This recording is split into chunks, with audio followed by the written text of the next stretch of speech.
Salamone Rossi brought together words and music in a manner that had never been done before. His anthology, Hashirim Asher Shlomo, published in Venice in October of 1622, brought together the words of Hebrew prayers with the polyphonic music of Italy. It required the coordination of two printers, the house of Bragadini, which specialized in Hebrew books, and another printer that specialized in music. The entire book is in Hebrew. Actually, when we say book, we are referring to 8 books, since unlike modern choral music, which is printed in score, in this period each singer had a book showing his part and his part only. So, for example, the book that we are showing now contains music for only the bass singer. So the entire book is in Hebrew. Here we see the publisher's title page. Note these words, basso and musica, terms that did not exist in the Hebrew language. They were taken over phonetically from the Italian and spelled with Hebrew letters. The composer's dedication page. Several poems in praise of the music. An introduction to the book by Rabbi Leon Modena. A responsum, Pesach Halacha, justifying the practice of choral music in the synagogue, a lengthy stamp of kashrut, if you will, approving this new and controversial mode of prayer. A copyright notice, the first of its kind, asserting the rights of the composer. And the lyrics. All the lyrics are in Hebrew. Of course, this presented a major challenge to the printer to coordinate Hebrew text that is read from right to left with music notation that is read from left to right. The solution was to align the first letter of each Hebrew word with the last note to which it was sung. The source of most of the lyrics is the Jewish prayer book. 20 of the 33 motets are settings of psalms. There are also settings of other biblical texts, traditional prayers, and several piyutim, newer religious hymns, including a wedding ode, written likely by Rabbi Modena. In 3 of the motets, the composer omitted portions of the liturgical text. The reasons for these omissions? At these points in the service, the choir would pause and allow the congregation to chant their responses. The gaps are indicated in the printed music by double bar lines.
Rossi could not have single-handedly negotiated an enterprise this complex and this innovative. His friend, Rabbi Leon Modena, supervised and proofread the publication. Modena also wrote the dedicatory poems and essays and responsum, and surely he must have worked with the composer to select the prayers and ensure that the sacred lyrics were set correctly. For the most part, musical accents align perfectly with syllabic accents, and the endings of musical phrases coincide with the endings of the phrases of the Hebrew text. For example, here is an excerpt from Rossi's setting of Psalm 121. First phrase of the text, Esa enai el heharim me'ayin yavo ezri. And the second phrase, Ezri me'im Adonai oseh shamayim va'aretz.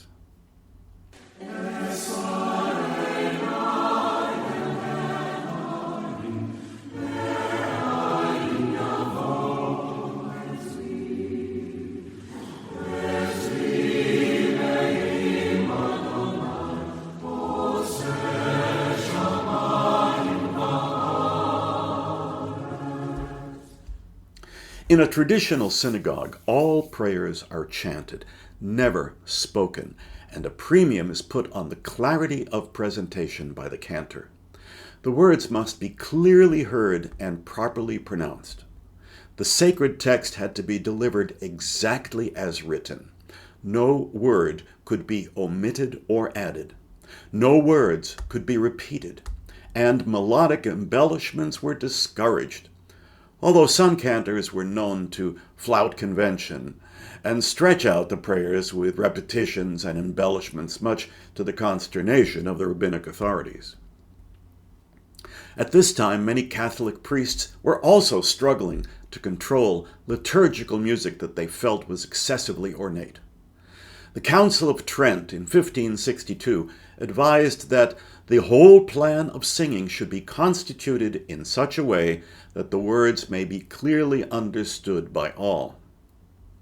Indeed, church music was beginning to evolve away from a highly contrapuntal style in which words were repeated and various voices would sing lyrics at different times, and a short phrase could be stretched out at length with lots of notes and repetitions.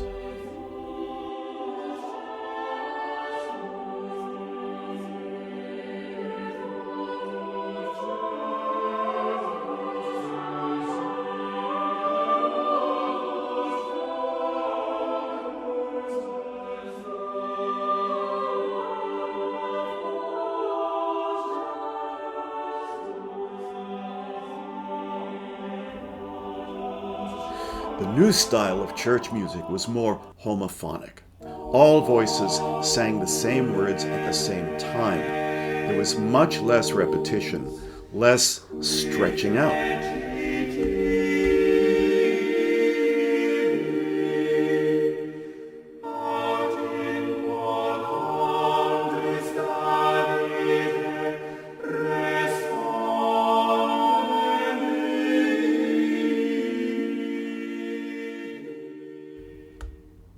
This new style of the early Baroque era was the model adopted by Rossi for most of his synagogue motets.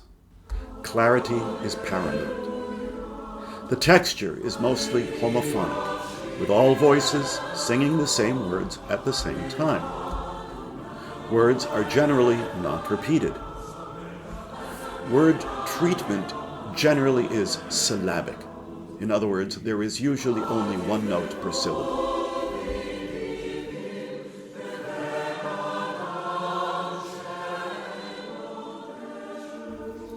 While this is Rossi's predominant compositional procedure, there are exceptions.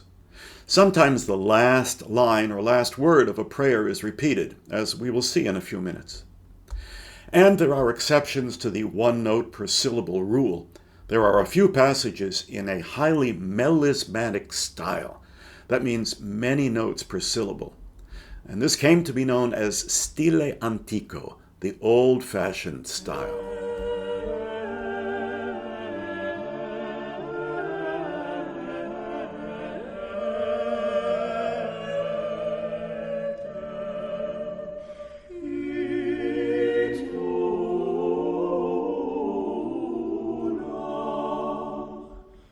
This new Baroque style was explained in several essays by the famous composer Claudio Monteverdi and his brother Giulio, both of whom worked side by side with Rossi in the court of the Gonzaga Dukes of Mantua.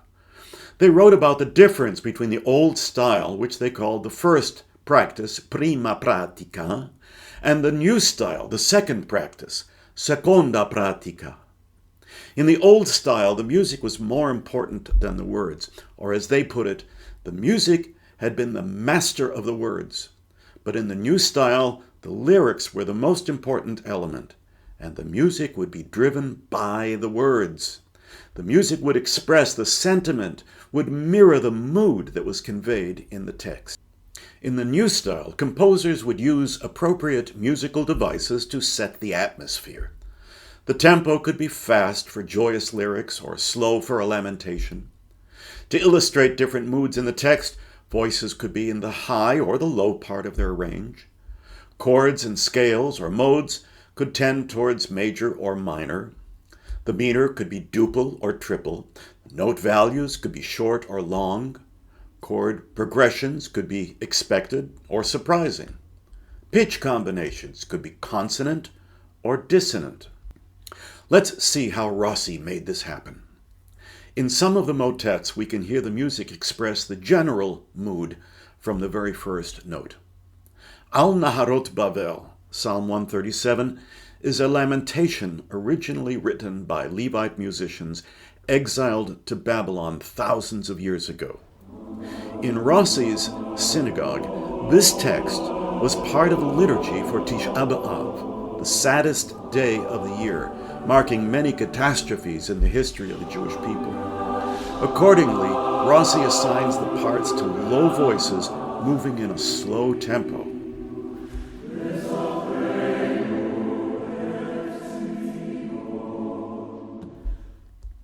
An extreme contrast can be heard in Rossi's setting of the Jewish doxology, the Kaddish. Here the mood is joyous, with the voices in the middle or upper parts of their ranges, with a quick triple meter in a style borrowed from contemporaneous dance music.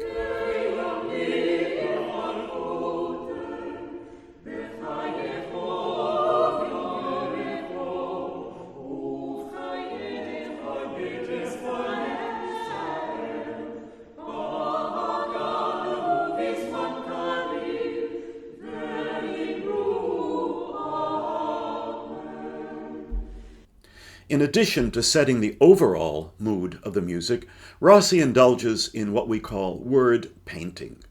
That is, a musical gesture serves to convey the meanings of individual words, painting with a musical brush to illustrate small portions of text. For example, in Psalm 137, we have the word bachinu, we cried. Rossi paints this word with an unexpected jarring harmony. Here is the chord sequence that we expect.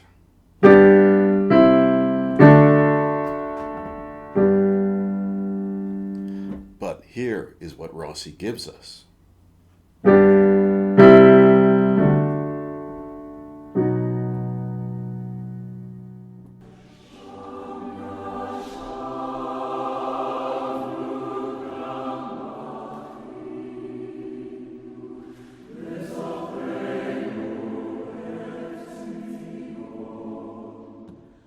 In the same piece, we have a musical depiction of a river.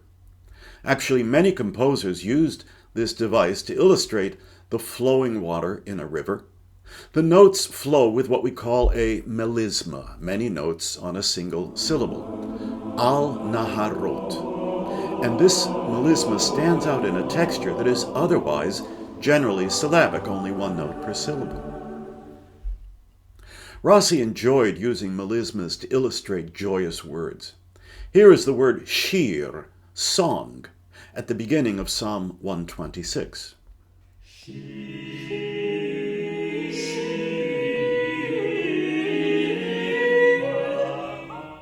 And listen to this setting of the words Nagila v'nismecha, let us rejoice and be glad, from Psalm 118.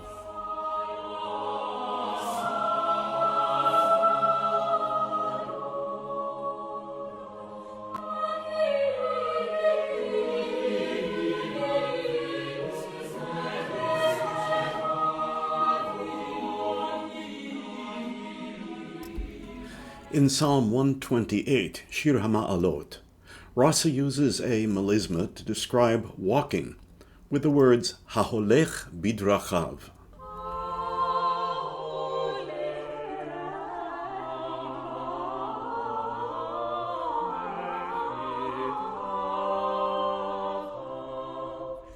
And in that same piece, Rossi switches the meter from a stately duple meter, alternating 2 beats, to a quicker triple meter, patterns of 3 beats, with the joyous phrase Banecha kishtile zeitim.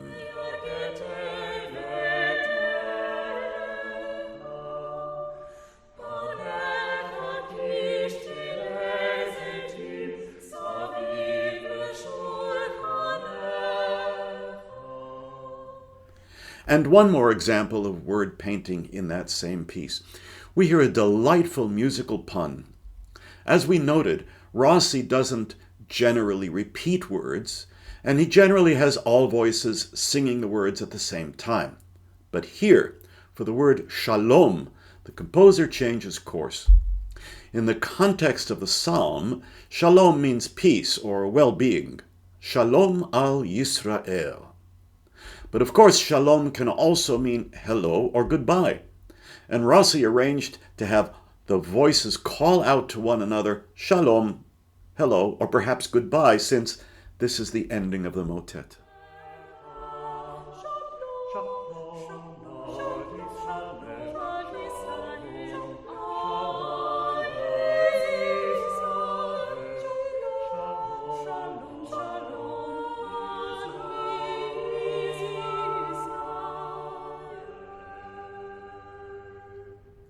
As we noted, text repetition in the motets is unusual, and yet we often hear it at the very end of a composition. For example, let's look at Psalm 146. The first and last word of the psalm is Hallelujah. In Rossi's setting, at the beginning, we hear the word in its proper sequence, only once.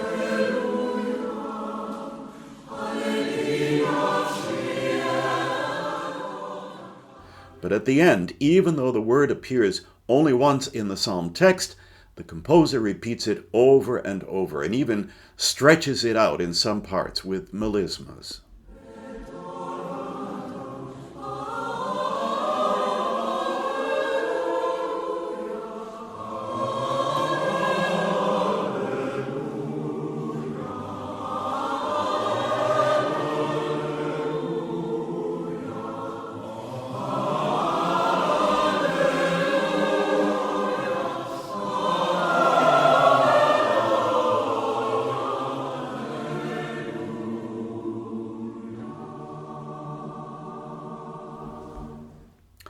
Several of the psalms that Rossi chose begin with what we call a superscription.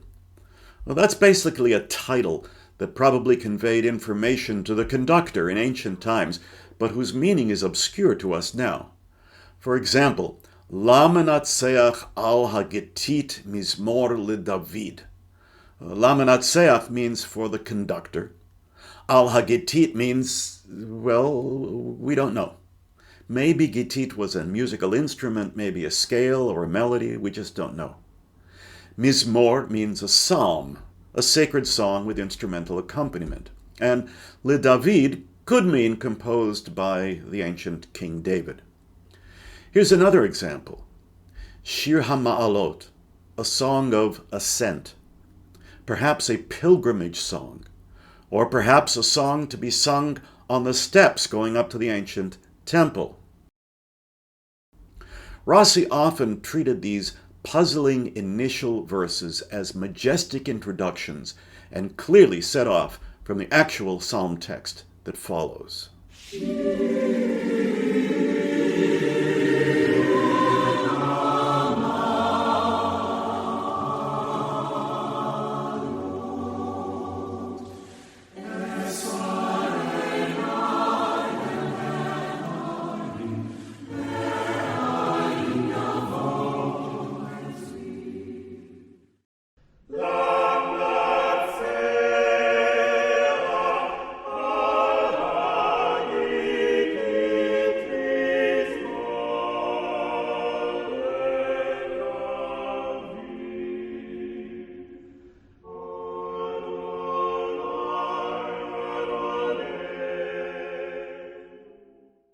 Finally, let's look at Lemi Echpots, a wedding ode for which Rabbi Modena probably wrote the lyrics and Rossi wrote the music. It may have been written to celebrate the wedding of Diana Copo to the Mantuan musician and dancer Isaac Massarano. The music is scored for 2 choirs. The 4 main voices of the first choir sing the text of the ode, while the other 4 voices, the second choir, likely placed at a distance from the main group, sing just an echo of the last line of each of the 11 verses. For example, the final verse has the main chorus sing, Ve'ata el shaddai tivarech li didai le'olam livli dai le'en ketz u'le'alama. The second group echoes just the last word, creating a multilingual pun. Le'alma in liturgical Aramaic means forever. In Hebrew, le'alma means for a maiden. But when written as 2 words, al-ma, it means what for, thus creating a sly comment on the main text. But there's still one more wordplay. In Italian, l'alma or l'alma means the soul.